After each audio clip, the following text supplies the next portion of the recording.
There was a queen in Africa who made the Roman Empire kneel. But history tried its best to erase her. There is a place where the Nile flows differently, where the sun falls not on golden temples, but on black stone pyramids. Sharp, steep, ancient, older than memory itself. This is the Kingdom of Kush, a land where queens were more than symbols. They were warriors, strategists, diplomats, mothers of empires, and sometimes destroyers of empires. But before their names were etched into legend, before they stood against Rome, before they reshaped Africa's ancient world, there was simply the desert. The land of Kush lies far south of Egypt, in what is today Sudan. But thousands of years ago, this region was not forgotten sand. It was a corridor of life. Here, the Nile carved its way through black volcanic cliffs, feeding villages of farmers, potters, gold miners, and traders. The world saw Egypt as the jewel of the Nile, but Kush was its iron heart. Though the world celebrates the pyramids of Giza, Kush built far more. Over 200 pyramids rise in the sands of Sudan. Silent, steep, sharp-edged tombs of kings and queens. They stand closer together, more numerous than Egypt's, and many of them belong not to pharaohs, but to Kandaks, queens whose power shaped continents. While Egypt worshipped male pharaohs, Kush thrived under a different rhythm. In Kush, women did not rule behind curtains. They ruled on the throne. They commanded armies, negotiated peace, led rituals of coronation, traveled across harsh deserts as diplomats, and when needed, rode into battle. These queens were not exceptions. They were tradition, a political structure so revolutionary that even modern historians often underestimate it. But to understand these queens, we must first understand their kingdom. Kush was not a single city. It was a civilization spanning thousands of years. 3 capitals, 3 eras, 3 transformations. Kerma, the earliest kingdom, older than Egypt's pyramids. Napata, the spiritual heart, where black pharaohs once ruled Egypt. Meroe, the Iron City, the capital of queens. By the time Rome rose to power, Kush was already ancient, and it was in Meroe, the city of fire and iron, that the Kandaks built their legacy. Meroe was unlike anything Rome had seen. Huge iron furnaces burned day and night, turning ore into weapons, tools, and trade goods. Smoke rose into the sky like black columns, giving the city its ancient name, the City of Fire. Kushite iron was legendary. Their archers feared, their cavalry unmatched. This was not a small desert kingdom. This was a superpower in its own right. And at the heart of this empire was a belief system older than the pyramids. Kush worshipped Amun, the same powerful deity adored in Egypt. But their temples were different. Their rituals more ancient. Their connection to the god more personal.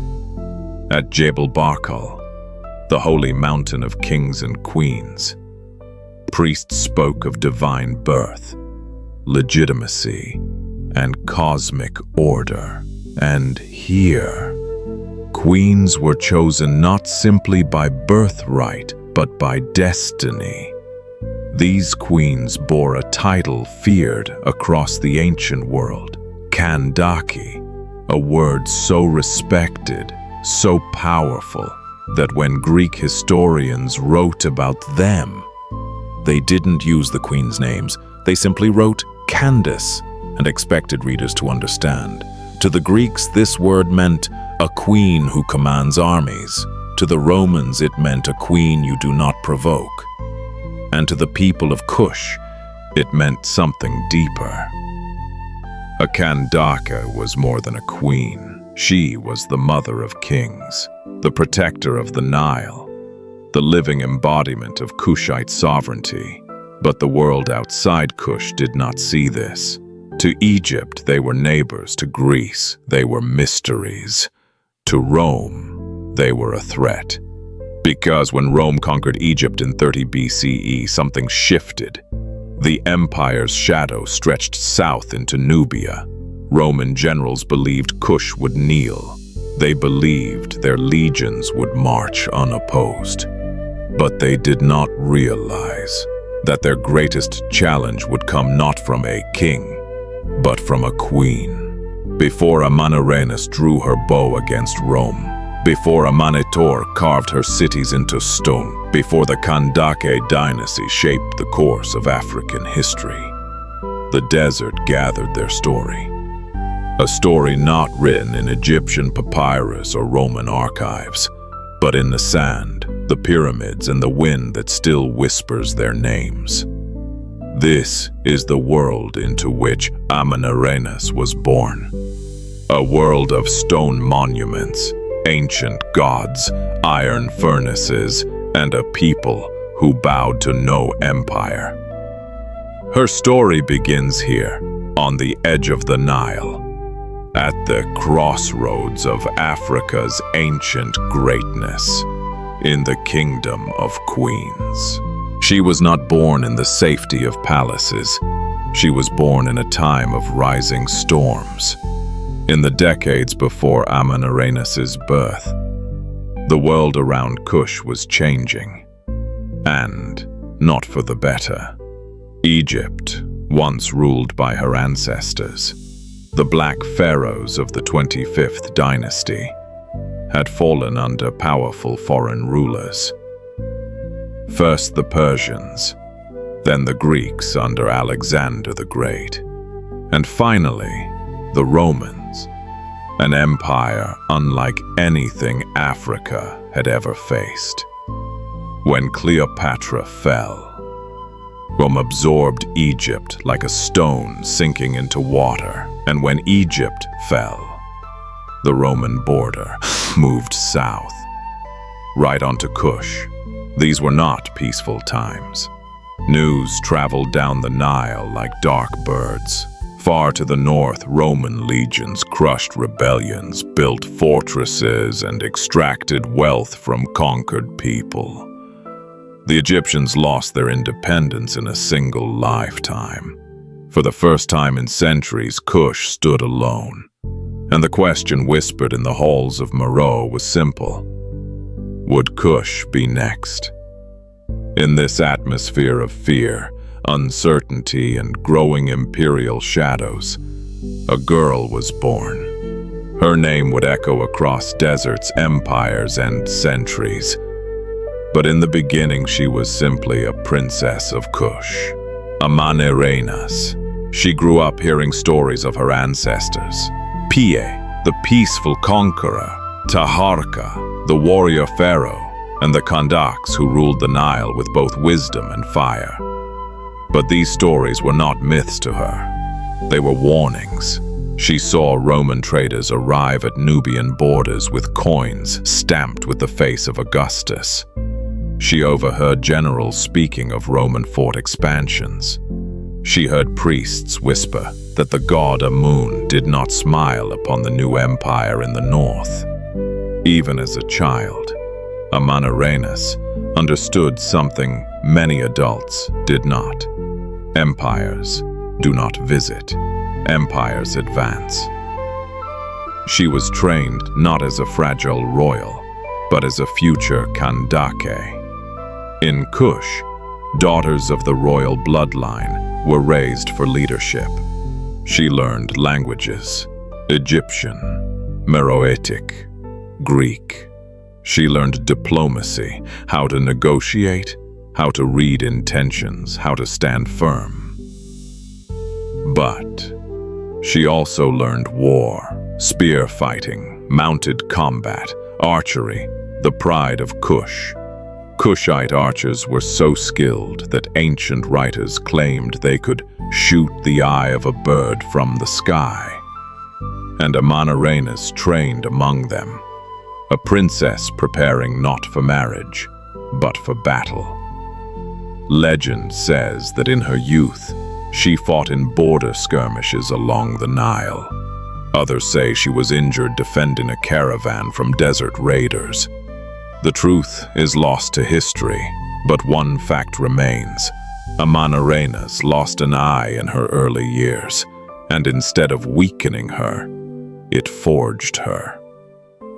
Romans would later hear this story and give her a name out of fear, the one-eyed lioness. But to her own people, she was a symbol of unbreakable strength. As Amanirenas matured, so did the tensions between Rome and Kush. Roman tax collectors demanded tribute from Nubian traders.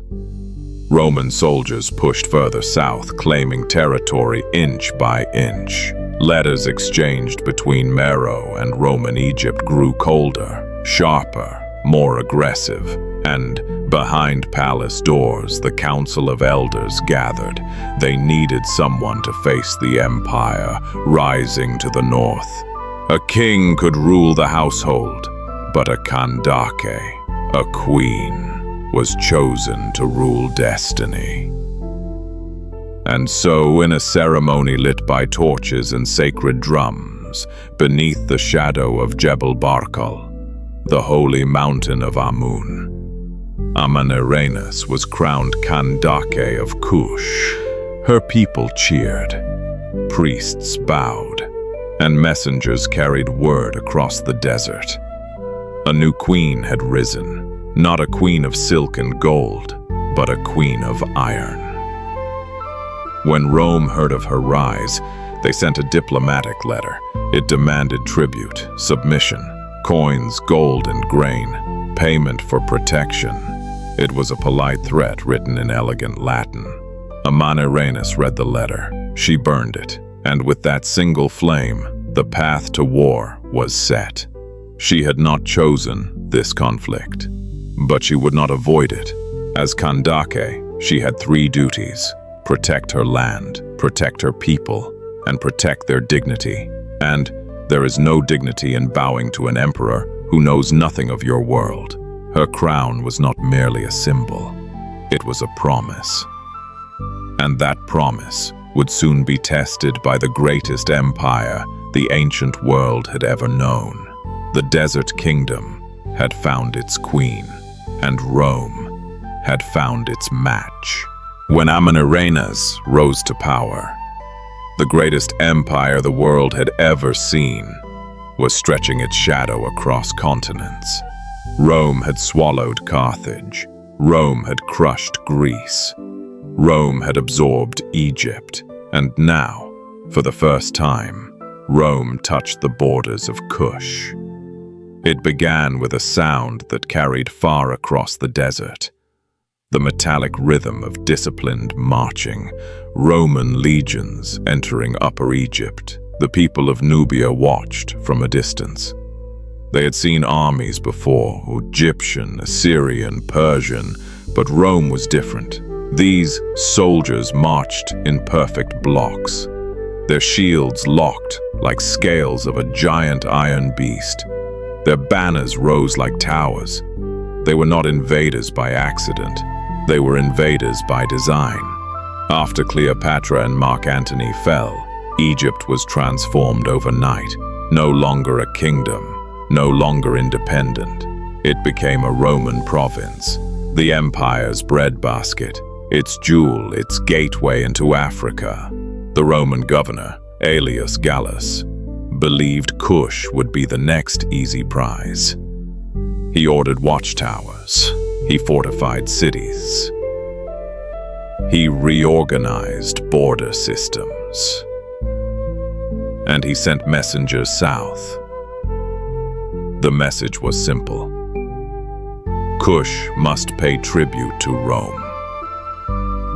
To the Romans, tribute was routine, a sign of friendship. But the people of Kush knew the truth. Tribute is not friendship. Tribute is submission. And submission was not in their blood. The frontier between Kush and Roman Egypt was not a line in the sand. It was alive, restless. Roman tax collectors demanded payments from Kushite traders. Roman soldiers pushed past agreed boundaries, building small forts deeper and deeper into Nubian land. Roman administrators redrew maps claiming towns that were never theirs. What Rome called organization, Kush called occupation, and in the palace at Meroe, Amanirenas listened to every report, every violation, every insult. She did not explode in anger. She did not react with impulse. She watched, she measured, she waited. One of Rome's greatest weaknesses was its inability to understand the cultures it conquered. To Roman generals, Kush was a small kingdom of distant tribes. They did not know about Kush's iron furnaces, its legendary archers, its ancient religious authority, its thousand-year-old political structure, its tradition of warrior queens. To them, Kush was simply an obstacle, something to absorb, something to tax, something to civilize.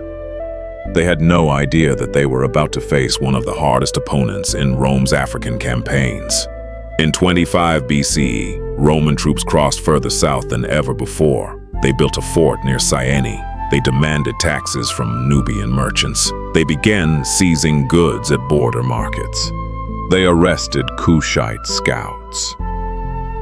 This was not diplomacy, this was pressure, and pressure always reveals strength. Amanirenas saw through the Roman plan. She understood the psychology of empire. Rome does not ask once, Rome asks again and again, until asking becomes taking. Her advisors debated. Some said they should negotiate. Some said they should send gifts. Some said they should avoid conflict until they were stronger. But Amanirenas did not believe in waiting for an empire to grow comfortable. She once said, though the exact words are lost, a sentiment remembered by her people for centuries: if an empire pushes you once, it will push you forever. And so she prepared. The Roman governor sent one final demand, written in perfect Latin, sealed with the authority of Augustus himself. It demanded gold, slaves, grain, and acknowledgement of Roman superiority. Amanirenas took the scroll. She read it silently. She handed it to her general, and then, in the presence of her council, her commanders, her priests, she tore it in half. She burned it in a ceremonial flame. And as the ashes drifted upward into the desert night, war had begun. Rome believed Kush would submit. Kush believed Rome would break.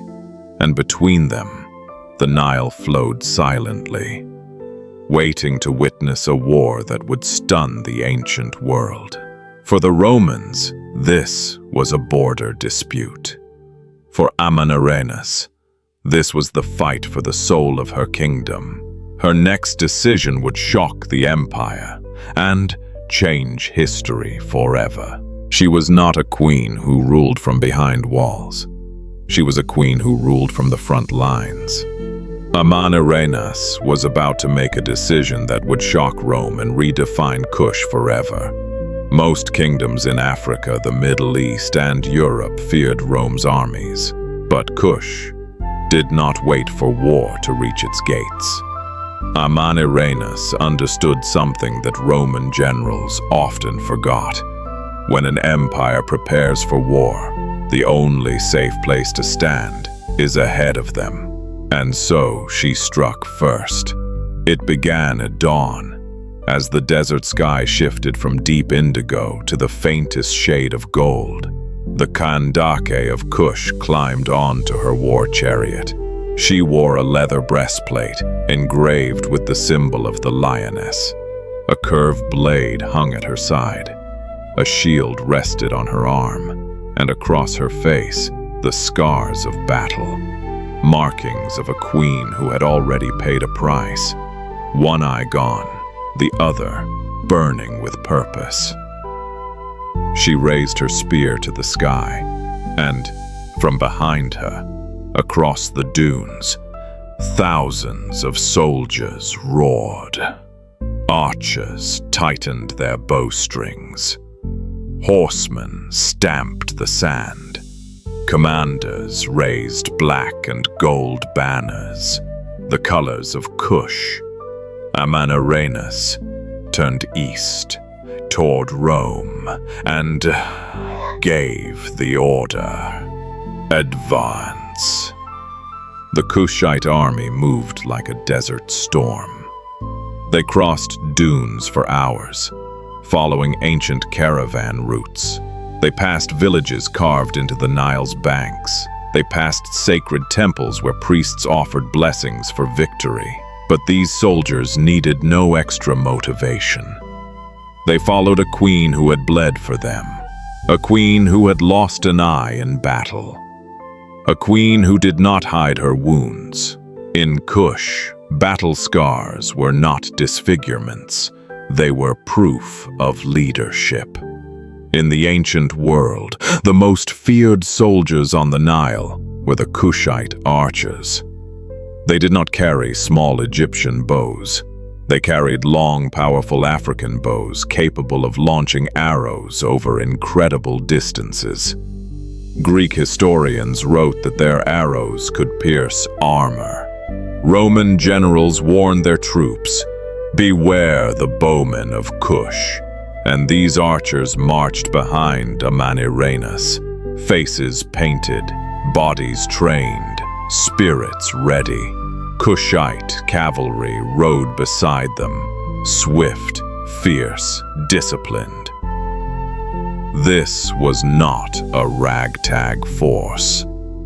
This was a professional African army, led by one of the greatest warrior queens in history. The border city of Siene, modern-day Aswan, was the first Roman stronghold in the south. It was guarded by Roman auxiliary troops, Egyptian conscripts, and a handful of legionaries. They had grown used to Kushite traders, but not Kushite soldiers. At sunrise, the watchtowers saw something strange. Dust rising from the desert, then banners, then chariots, then the queen. The alarm was sounded, but the Romans were too late. Amanarainus attacked with the precision of a seasoned commander. Kushite archers rained arrows at impossible ranges, forcing Roman troops back. Kushite infantry surged forward with shields locked, pushing Roman lines off balance.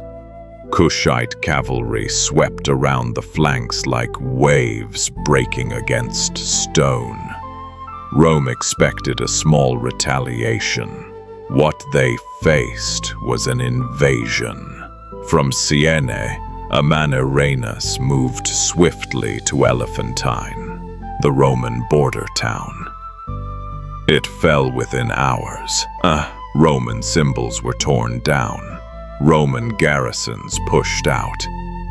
The eagle standards trampled. But the moment that shocked the Roman world most was yet to come. In Elephantine, the Kushite soldiers found a bronze bust of Emperor Augustus, a symbol of Roman pride, of Roman power, of Roman arrogance. Amanarainus ordered it taken, not melted, not broken. Instead, she took it back to Kush. And there, and in a temple in Meroe, she buried the Roman emperor's face under the steps, so that every visitor would step on Augustus as they entered. It was a message so bold that historians still marvel at it. When word reached the Roman governor in Alexandria, he was stunned. Kush had not defended itself. Kush had invaded. Kush had seized Roman territory. Kush had humiliated Rome. And worst of all, their queen had led the attack herself. To Rome, this was unacceptable. To Augustus, it was personal. Rome had met many enemies, but they had never met a Kandake. And as the smoke rose over captured Roman towns, as the Nile reflected the flames of battle, as the news spread from Alexandria to Rome, one truth became clear. Amanirenas had declared war on the world's greatest empire. And she had done it without fear. Her decision would ignite a war that neither side could have predicted. A war fought not for land alone, but for identity, for sovereignty, for dignity. And the queen who rode into battle was about to face her greatest challenge. Rome was preparing to strike back. After capturing the Roman border towns, Amanirenas did not stop. She moved deeper into Roman Egypt, into the lands Rome believed were secure, untouchable, unshakable. But the desert remembers no empire. And for 3 relentless months, Kush swept through Lower Nubia like a wave that would not break. In Alexandria, the Roman governor Petronius received frantic reports. The Kushites have captured our forts. Their queen leads the attack herself. Their archers outrange ours. We are losing the entire southern frontier. To Rome, this made no sense. Kush was supposed to be a minor kingdom, a footnote on the map. Instead, Rome saw something they had never prepared for: a highly organized, well-trained, mobile African army commanded by an experienced warrior queen. Amanirenas divided her forces into 3. One column moved along the Nile, seizing river towns and cutting Roman supply lines. Another crossed desert routes, attacking Roman garrisons from behind, capturing storage depots and weapons. The central column, led by the queen herself, was the most elite force. Archers, cavalry, and heavy infantry. The swiftest strike group. They moved like the wind. Wherever Rome tried to regroup, Amanirenas was already there.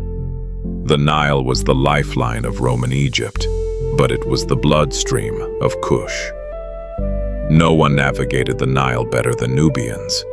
They used fast, narrow boats, able to glide silently between reeds, ambush Roman patrols, and disappear behind rocky islands. When the Romans marched along the banks, Kushite archers appeared from cliffs. When Roman ships tried to reinforce border posts, Kushite raiders struck at night, torches lighting the river in flames. The river belonged to Kush, and Rome felt it.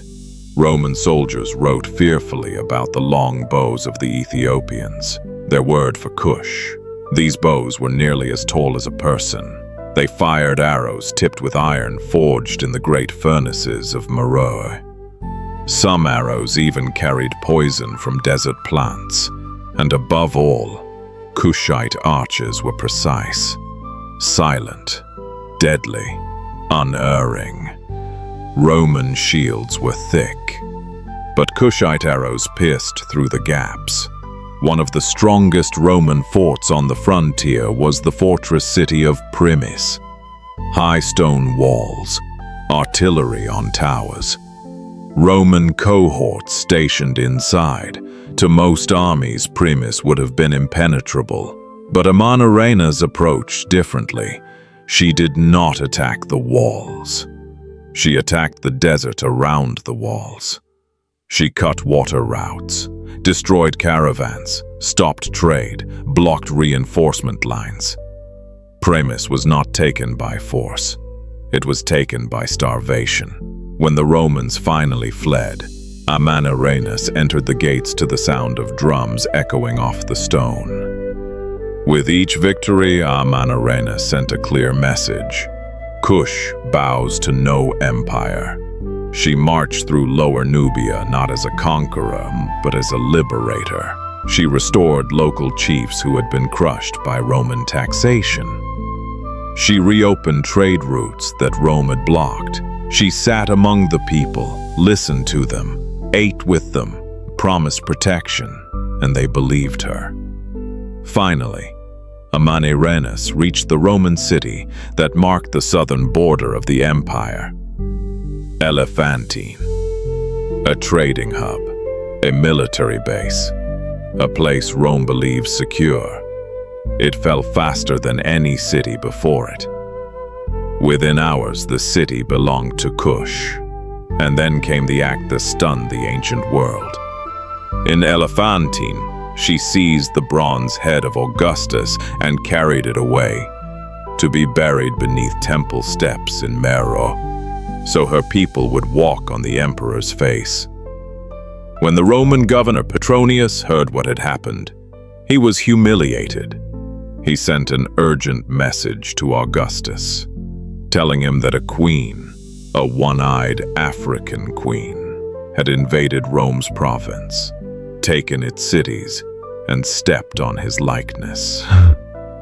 To Rome, this was not merely rebellion. This was an act of war, and Rome did not lose wars. But Amanirenas was not finished. She had taken the Roman frontier, and now she prepared to defend it. A storm was gathering in the north. It was coming for Kush, and the queen who defied Rome would soon face the empire's full wrath. When Amanirenas marched north, Rome watched in disbelief. When she captured Roman forts, Rome watched in anger. When she buried the bronze head of Augustus beneath the steps of a temple, Rome stopped watching. Rome began planning.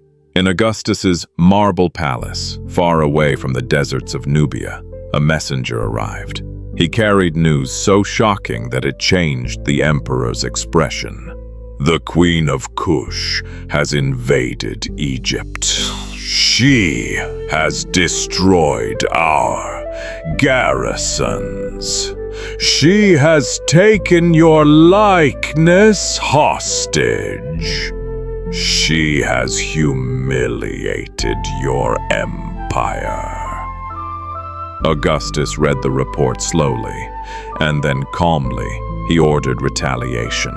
But he did not send just any general. He sent Gaius Petronius. Petronius was no politician. He was a soldier, a tactician, a man carved out of discipline and stone. He had served in Gaul, in Syria, in the deserts of Arabia. He understood harsh lands, harsh climates, and harsh enemies. He was not afraid of Kush. If anything, he underestimated it. Petronius assembled an army designed for swift destruction. Several thousand infantry, cavalry, engineers, siege machines, supply caravans, desert scouts, auxiliaries, and mercenaries. Rome was not sending a message. Rome was sending an empire. The people of Upper Egypt had never seen such a force. Legions marched in thick iron formations. Shields glinted in the sun like a field of mirrors. Horses kicked dust clouds into the sky. War drums beat like thunder rolling over stone. Petronius had one goal: punish Kush. To Petronius, war was mathematics. Amanirenas had fewer troops, fewer resources, no siege engines, no heavy armor, no fortifications as strong as Egypt's. In Roman logic, the war was already won, but Rome would soon learn that Kush did not fight by Roman logic. Kush fought like the desert, unpredictable, relentless, ancient. When Petronius crossed into Lower Nubia, he found something surprising. Silence. No Kushite armies, no archers, no cavalry, only abandoned forts and empty towns. But this was not fear. This was strategy. Amanarainus had withdrawn on purpose. She wanted Petronius to follow her, to stretch his supply lines, to push deeper into unfamiliar land, to enter the desert on her terms. And Petronius did exactly that. The first major Roman victory was the recapture of Primis. The city was almost empty. The defenders retreated. Petronius took the city easily, too easily. He wrote a report to Augustus claiming victory. But this was not victory. This was bait. Amanarainus was gathering her forces south of the Roman advance. Scouts watched every movement. Desert tribes reported positions. Smiths forged new weapons day and night. Kush was not weak. Kush was waiting. The holy city of Napata was more than a capital. It was the spiritual heart of Kush. To the Romans, capturing Napata would break Kush's spirit. To Amanarainus, losing Napata was unthinkable. But she had a choice to make. Protect the city or protect her people. And Amanarainus always chose her people. When Petronius arrived at Napata, he found fierce resistance, but vastly outnumbered. Kushite warriors fought from rooftops. Archers shot from behind stone walls. Civilians joined the defense. But Rome's legions marched in disciplined waves. Napata fell, yet Amanarainus had already evacuated most of her people. Napata burned, but Kush did not. The Roman general sent messages north declaring complete victory. He believed the war was over, but wars with Kush never ended quickly. They ended when Amanarainus said they ended. And as the smoke of Napata drifted over the desert, as Petronius and his legions marched north, believing their mission was complete, a shadow moved across the dunes. Kushite scouts, Kushite cavalry, Kushite archers, and behind them, the queen herself. Amanarainus had not surrendered.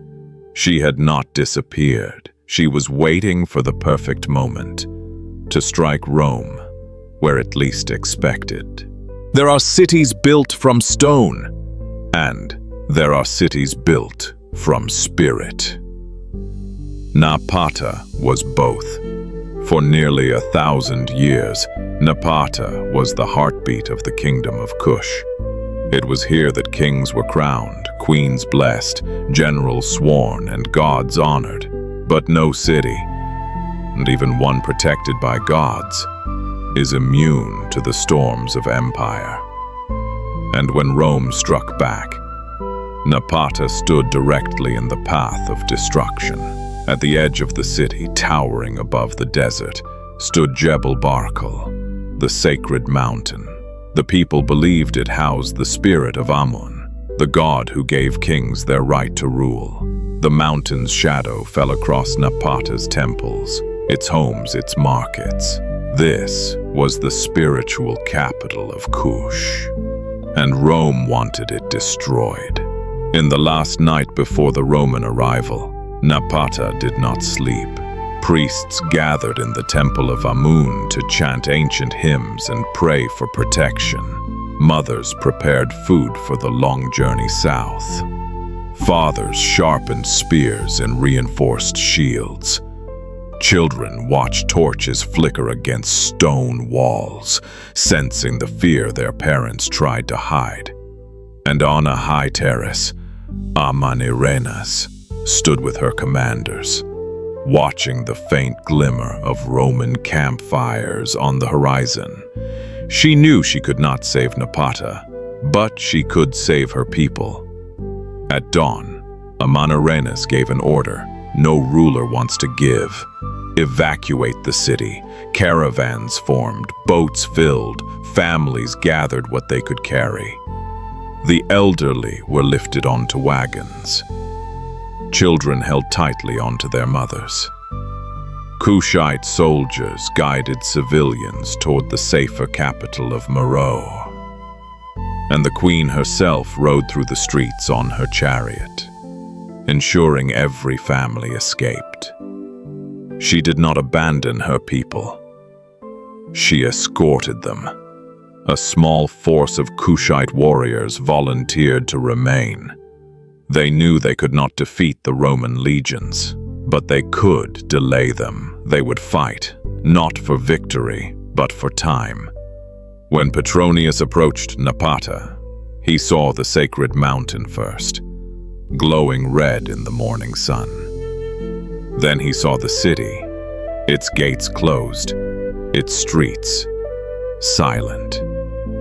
He believed Napata had surrendered. But as the legions advanced, arrows fell from the sky. Kushite archers had taken their positions and opened fire. Roman cavalry rushed forward, only to be met with deadly accuracy. For hours, Romans attempted frontal assaults. Kushite defenders used the narrow streets to break their formations. From rooftops and alleyway, they struck, then vanished.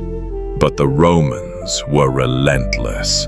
Siege equipment rolled forward. Battering rams shattered the gates. Flames climbed the walls. Smoke rolled into the sky above Jebel Barkal. And at last, the city fell. The Romans stormed through the streets. Temples were looted, statues toppled, shrines smashed. They set fire to storerooms, government halls, and sacred chambers. The Temple of Amun, the heart of Kushite spirituality, was desecrated. To Rome, this was victory. To Kush, this was sacrilege. In the ruins of Napata, Petronius declared himself triumphant.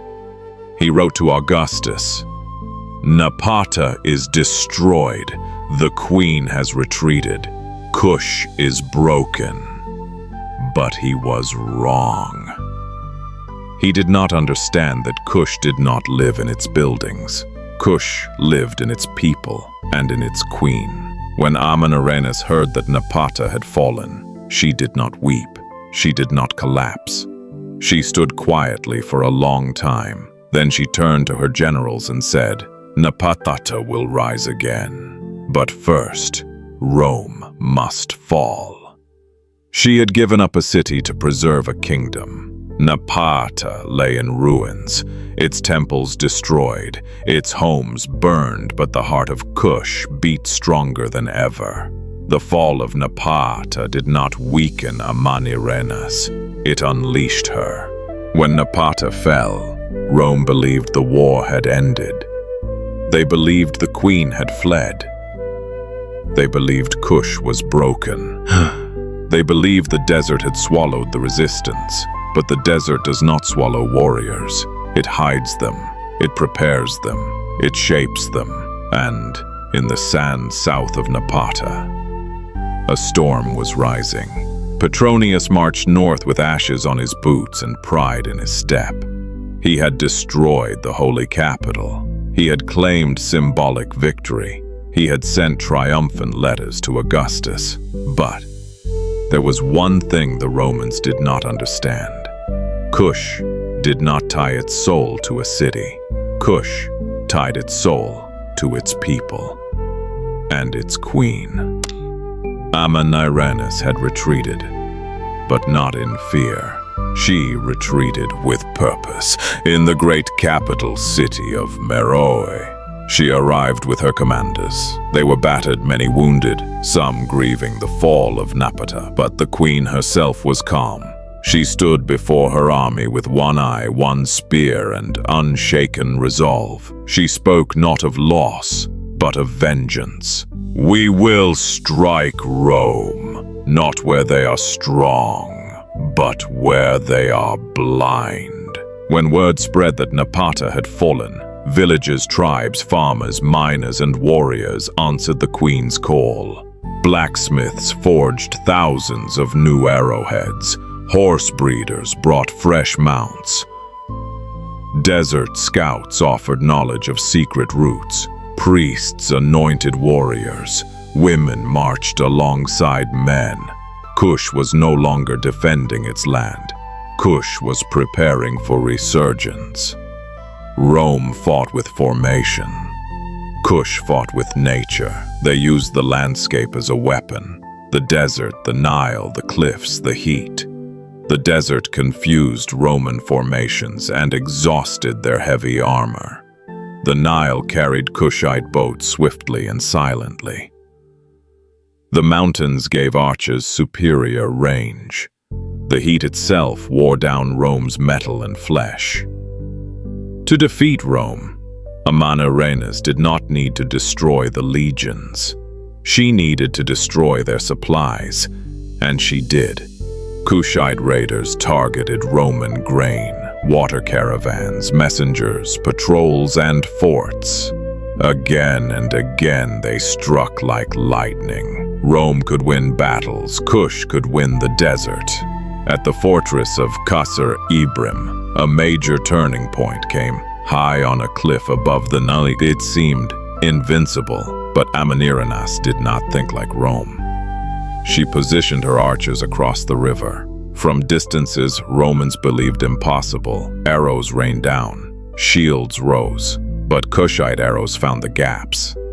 Panicked, Romans retreated inside, while Kushite cavalry approached, using secret paths.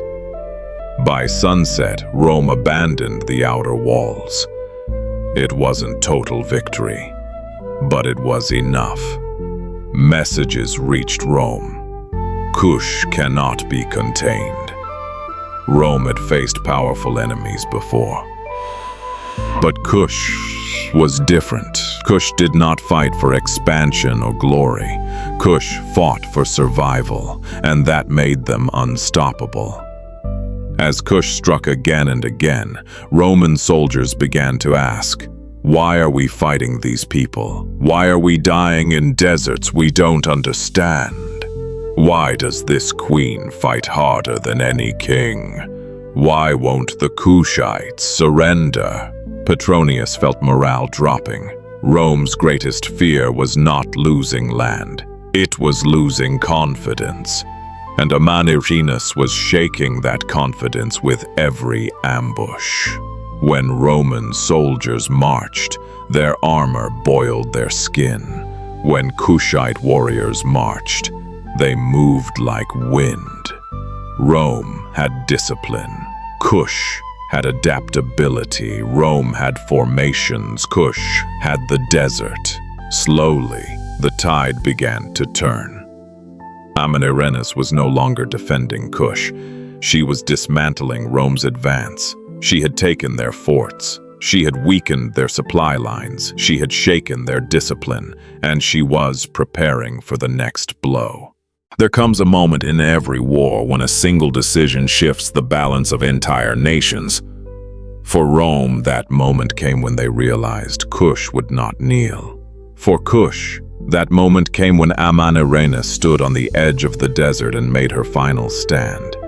She had led her army through dunes, cliffs, and rivers. She had survived ambushes, resisted siege, outmaneuvered Rome again and again, but she knew the next battle would determine everything. Kush could not fight forever. Its people were strong but not infinite. Its resources rich but not endless. The queen felt the weight of her kingdom on her shoulders, yet she never bent. Petronius, humiliated by setbacks, prepared one final strike. He reorganized legions, hardened discipline, increased scouts, doubled supplies. He marched south with brutal determination. He no longer wanted to punish Kush. He wanted to break it. In his mind, Amanirenas was the source of the problem. If the queen fell, Kush would fall. He was wrong. In a courtyard at Meroe, before thousands of warriors, Amanirenas raised her spear. Rome has taken our city. Rome has taken our homes. Rome has taken our fathers and brothers. But Rome will never take our freedom. The army roared. Amanirenas gathered elite archers, cavalry, desert scouts, infantry, chariot fighters, and volunteers. They marched north not as soldiers, but as a people united. Near Qasr Ibrim, the final great clash began. Roman legions advanced, shields interlocked, banners flying. Kushite forces spread across the valley, the Nile gleaming below, the cliffs looming above. The battle began with a single arrow. Then the sky darkened with Kushite arrows. Romans raised their famous shield wall, but Kushite longbows found the cracks. Petronius ordered the legions forward, and formations pushed into the storm. As they advanced, the sand beneath their feet shifted. Kushite cavalry erupted from behind dunes, striking flanks and supply lines. Rome rotated formations. The desert rotated faster. Then the queen herself entered the fight. Amanirenas on her war chariot, lioness emblem shining, one eye patch, one eye burning. She charged ahead of her soldiers. Her presence electrified the army. Even Roman soldiers paused, stunned to see a queen fighting in the front lines. She pushed deep into Roman lines, spear thrusting, shield deflecting, chariot slicing. But Rome was Rome. A legionary captain saw an opening. He signaled his men. A volley of javelins hurled toward her. One struck her arm. One grazed her shoulder. One slashed her side. She fell from her chariot. Kushite warriors rushed around her, forming a living shield, pulling her to safety as Roman infantry advanced.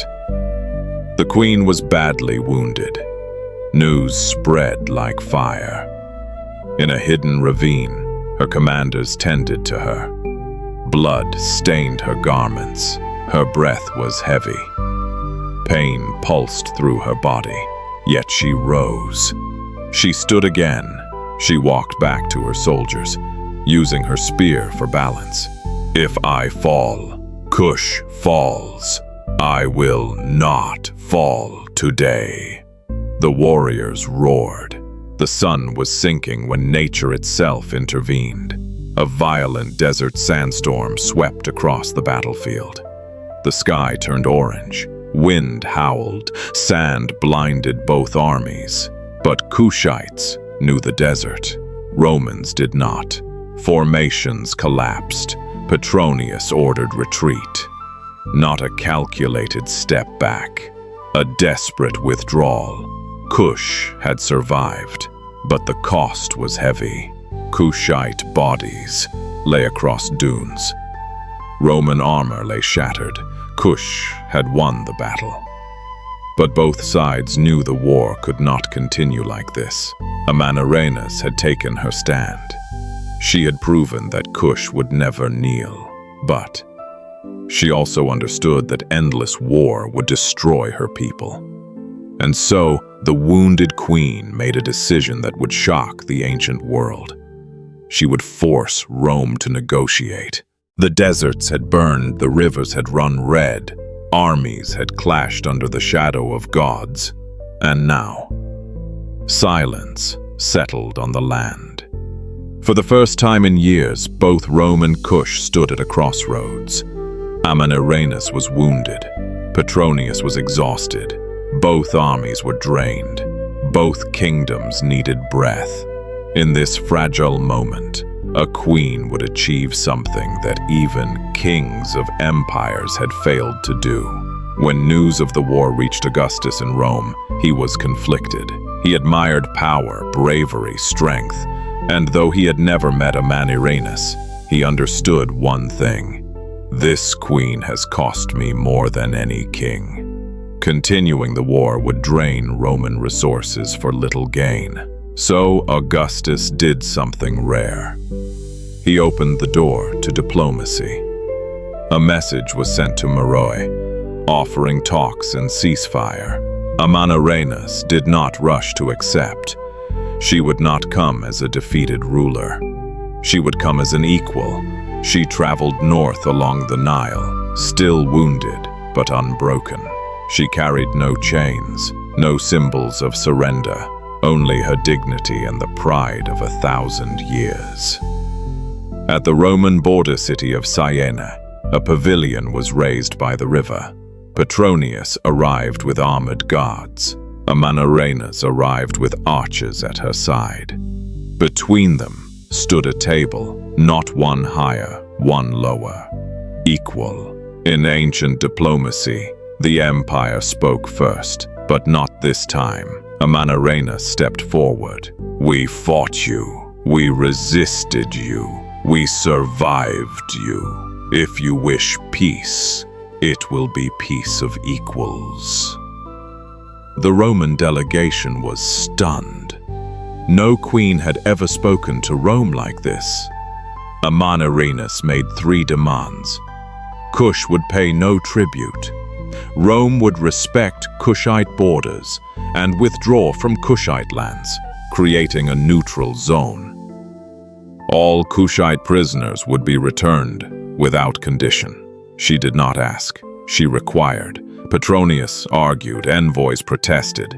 They listed Rome's victories and Kush's losses.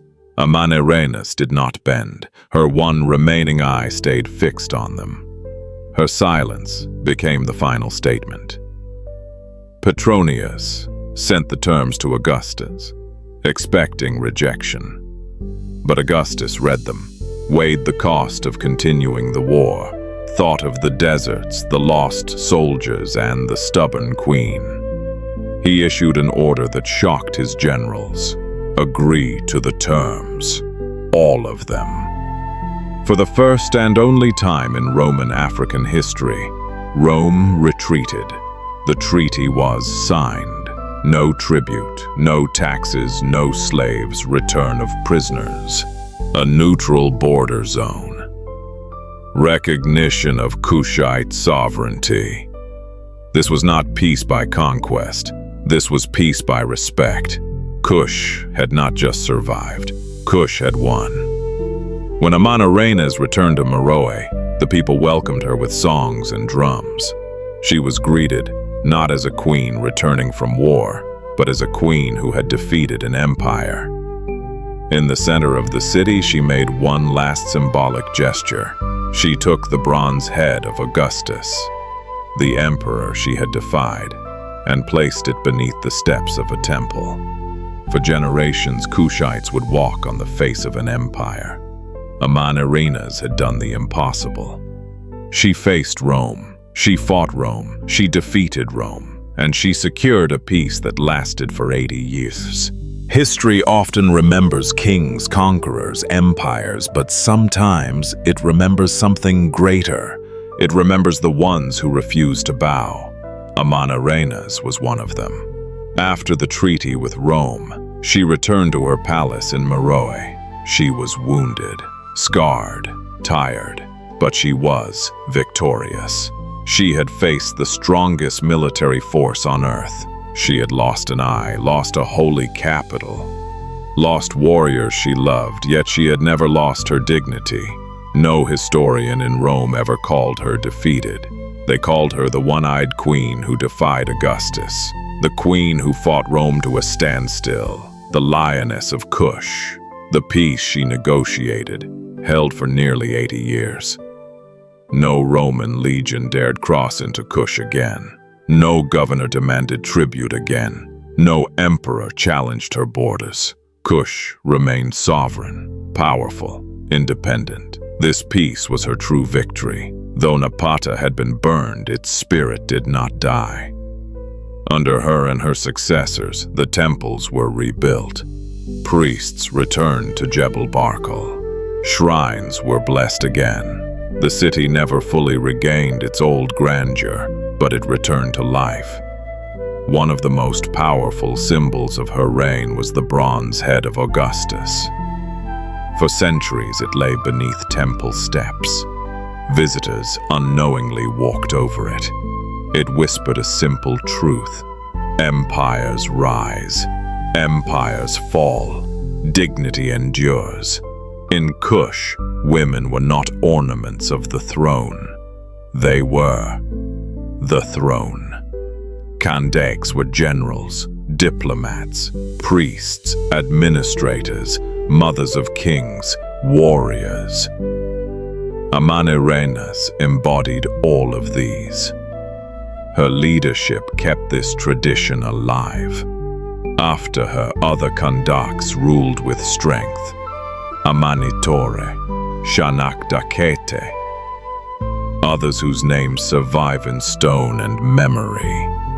Roman writers rarely praised their enemies, but they could not erase her. Even Roman accounts admit that Augustus accepted the Kushite queen's terms. That alone made her one of the few rulers to negotiate with Rome as an equal. That is a victory greater than any battle. In the centuries that followed, stories of Amanirenas spread across Africa. Some called her the one-eyed lioness, others mother of archers. Some said her spirit still guards the deserts, that when the Nile turns red at sunset, it is her chariot in the sky, that when the desert winds howl, it is her war cry, warning empires not to forget Kush. Her legacy is not carved in a single monument. It is carved in freedom, resistance, identity. She taught the world that nations do not need golden armies or towering walls to remain sovereign. They need courage. They need unity. They need leaders who stand with their people, not above them. In school books and documentaries, the ancient world is often told from the perspective of empires. But the story of Amanirenas reminds us that powerful nations were not the only authors of history. Sometimes the most powerful stories come from those who refused to be conquered. She proved that Africa was not a land waiting for salvation. It was a land of kingdoms, queens, warriors, and civilizations that stood eye to eye with Rome. She was not just a queen. She was a testament to what resistance looks like. Though centuries have passed, Amanirenas still stands. In stone, in memory, in every story that refuses to let empires write the ending. When Amanirenas secured peace with Rome, she did more than end a war. She opened a new era.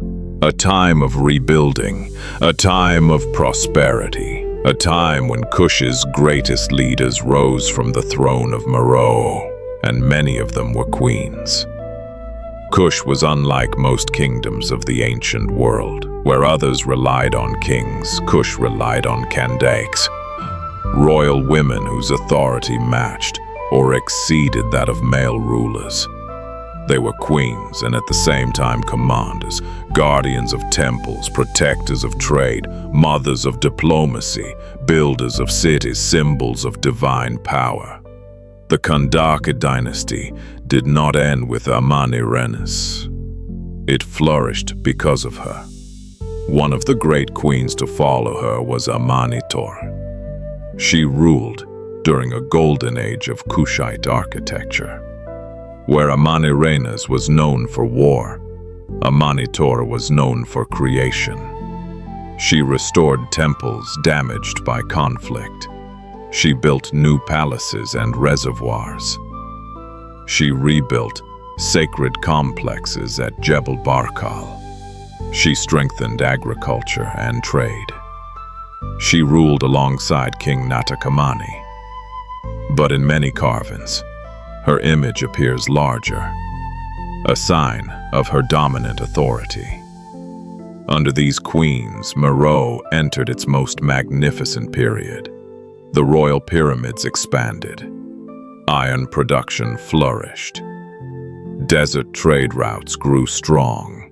Art and sculpture reached new heights. Perhaps most mysterious of all was the rise of the Meroitic script, Kush's own writing system. It appeared on temple walls, pyramids, tombs, and documents. It symbolized the independence of Kush from every other culture. To this day, it remains only partly understood. Much of its preservation is thanks to the Queen's era. In Kush, queens were spiritual leaders as well as political ones. They presided over rituals honoring Amun, Isis, and local god. Many reliefs show queens receiving blessings directly from the divine. Where in Egypt, queens supported kings, in Kush, queens embodied divine authority. Under these queens, Kush thrived economically. Iron exports reached Arabia and North Africa. Gold flowed from Nubian mines. Pottery and crafts became famous. Caravan routes turned Meroe into a hub of ancient trade. Meroe became one of the great industrial cities of the ancient world. Eventually, new challenges came. Trade routes shifted. The environment changed. New powers rose. But the memory of these queens never disappeared. Their pyramids still stand in the sands of Sudan. Their stories echo through history. They proved that leadership does not need to follow the patterns of empire. Deep in the heart of ancient Africa, beyond dunes of gold and mountains of black stone, there stood a city unlike any on earth. A city of fire, a city of iron, a city of queens. This was Meroe, the beating heart of the Kingdom of Kush. Where Egypt was a land of stone, Meroe was a land of flame. For miles before reaching the city, travelers saw black smoke rising into the sky. These were the furnaces, great iron workshops that burned day and night. Kush was an industrial powerhouse. Natural iron deposits lay nearby. Skilled blacksmiths passed down techniques for generations. Royal support kept production running endlessly. Weapons, tools, arrowheads, and trade goods flowed out of Meroe to foreign lands. Beyond the smoke stood the pyramids of the royal necropolis. The pyramids of Kush were smaller and steeper than Egypt's, but far more numerous. Over 200 pyramids rise in the sands around Meroe. Each one a royal tomb, a stone memory. They were built for kings. They were built for queens. They were built for Kandekes, whose spirits guided the kingdom. In the city's heart stood temples honoring Amun, Isis, and ancient Nubian gods. Priests in white linen walked through incense-filled halls, offering prayers and sacrifices. Rituals connected the city to Jebel Barkal, the sacred mountain. This was where queens received divine sanction to rule. Near the center of Meroe stood grand palaces, courtyards shaded by palms, walls carved with lions and lotus flowers, pools reflecting desert light. This was where Amanirenas ruled, where Amanitore built and rebuilt, where Kandakes held council. Meroe was not only a royal city, it was a multicultural hub. In its markets you could find gold from Nubian rivers, ivory from African elephants, iron weapon, bright red and black pottery, incense and spices from Arabia, fine textiles, beads and glass from Roman Egypt. Merchants spoke many languages: Meroitic, Egyptian, Greek, and tongues of traders from far away. Through this city, Africa, Arabia, and the Mediterranean connected. One of the greatest mysteries of Meroe was its writing. The Meroitic script covered walls and stones, but its meaning is still only partly known.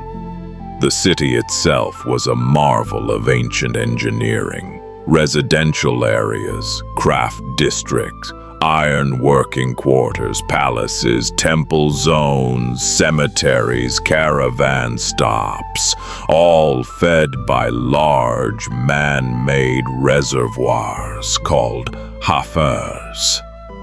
These vast basins stored precious water during the dry months. At night, Meroe glowed. Furnaces lit up the dark. Hammers rang. Music drifted from courts.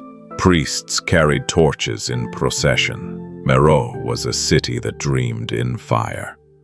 After Amanirenas' peace, the city entered a golden age. For nearly a century, Kush prospered. Stability, artistic innovation, agricultural growth, iron dominance, monument building, cultural fusion, trade networks, a thriving royal line. Kush was no longer a frontier kingdom fighting Rome. It was a sovereign civilization shining in the desert. Every empire has a sunrise, and every empire has a sunset. Kush did not fall overnight. It faded slowly. For centuries, Kush had grown rich from desert caravans and Red Sea trade. But the world changed. Sea routes through the Red Sea and the Indian Ocean became more important than land caravans. Merchants found new partners. Trade began to bypass Kush. Kush's economy started to weaken, not from conquest, but from quiet abandonment. The environment changed too. The Nile shifted.